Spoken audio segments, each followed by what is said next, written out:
Thank you, Mr. Chairman, and thank you, Secretary, for coming in today. My pleasure. How I look at the budget, and I think that how the governor in your office looks at the budget, is kind of a framework for what's important and elemental to the state moving forward for the next 2 years.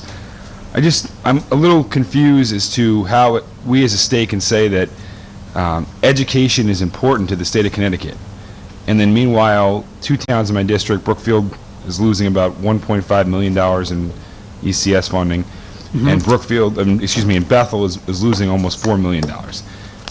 I'm just a little, if you could please explain to me how we as a state can say that education is important to us and then have a budget which proposes such cuts.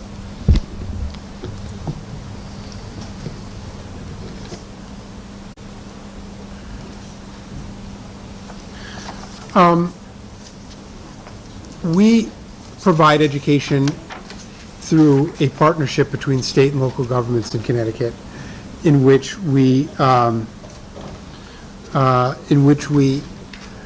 assume that local governments will pay for education, and to the extent that they don't have the property tax base or income of residents to sustain, to generate enough tax revenue to support that school system, that we will make up the difference through an equalization formula. And we proposed doing that.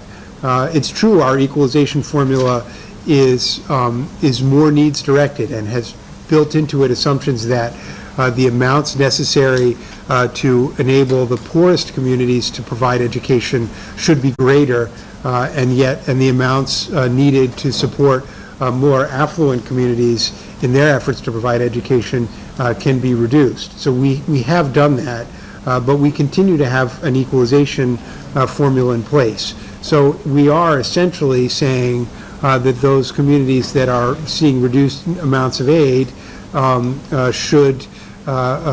may be required to raise local revenues in order to make up the difference. Now, I will tell you that we've provided some other offsetting factors. So the ECS is not the only issue. In the case of Brookfield, we did eliminate their $1.4 million ECS grant, although I expect that their education budget is in the range of $40 million. So that was a relatively small, it was 2.5% of their budget, or 3% of their budget, and we've eliminated that, which is undoubtedly problematic, but I would argue 3% is not catastrophic, but is more problematic. We've proposed increasing their special ed reimbursement so they would get $900,000, which somewhat offsets the loss of ECS funding. So yes, we do continue to support education, but we believe that the Constitution requires that the state ensure that all students have equal access to education. In the event that the legislature decides it wants to spend more on education, buy more education services, that's certainly a discussion we could have. We'll have to raise more taxes to do so. But in the meantime, we think whatever level of resources we have, we should direct as steeply as necessary to those communities that most need state assistance in order to provide education.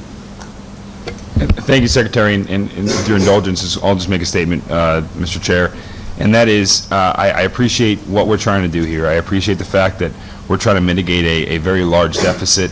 I appreciate the fact that we're trying to restructure an ECS formula, which does need to be restructured. But at the same time, to do it on the backs of children on our local communities is wrong. It's wrong. It's wrong for me to have to go back to my district and tell a young child that they're going to lose a program or lose a teacher because the state needs to restructure an ECS formula. There's got to be other ways we can resolve these problems. Thank you, Mr. Chairman.